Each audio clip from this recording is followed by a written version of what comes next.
We're back at 7:24. Judi Perkins, the how-to career coach and a headhunter for 2 decades. She's out with a new book that may help you land a job. The name of the book, Demystifying Headhunters, how to partner with recruiters to find the perfect job. It's out in ebook form. Pretty soon it's going to be out in book form. Judi, we're going to get right to it. How does the relationship with a headhunter work? How do you pay them? I think that's what people worry about the most. I'm out of work. How can I afford to sort of hire someone? That exactly is the biggest misconception.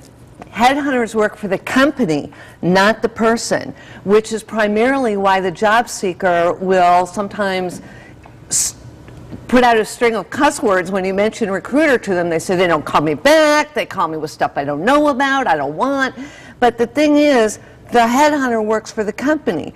So that's who pays their commission, that's who pays their fee. And that's a great thing for job seekers, because if you're looking for a job, they've got access to ones that aren't even advertised. How do you find that headhunter then? Good question. There's something called the Kennedy Guide. It's also known as the Red Book, and it lists firms that are retained, contingency, employment agencies all around the United States. So you find a headhunter. Now you've got some tips. How do you deal with that person?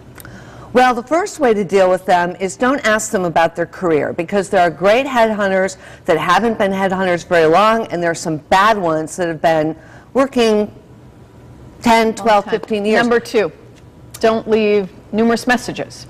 Right. They work for the company. They don't work for you. So if they don't call you back, don't worry about it. They're on straight commission. So when they have something for you, they'll pick up the phone and telephone you. Respect the relationship. What does that mean? They need to know the truth about what's going on. If you're working with other headhunters, it's okay. If you've emailed your resume to a particular company, let them know that so that they don't call that company for you. They can't help you if you don't help them. In this economy, when there's a lot of people looking for jobs, I mean, qualified people who are out of work, I'm sure you have clients who are qualified people out of work. Could this be the edge that you need? Absolutely. Absolutely.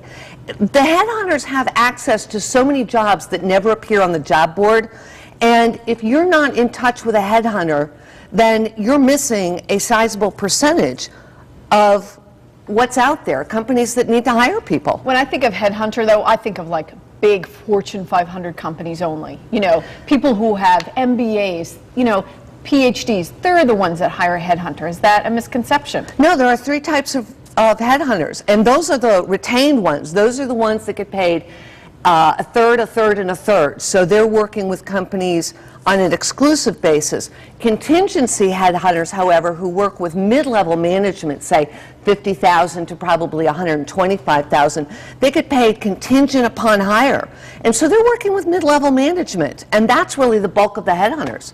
So, you know, director of marketing, 85K, lots of opportunity. All right, so you heard it from Judi Perkins. If you're looking for a job, think about getting in touch with a recruiter or headhunter. If you want more about Judi or some of those tips that came pretty quick on the screen, log on to our website, WTNH.com, and go to the Good Morning Connecticut Weekend section.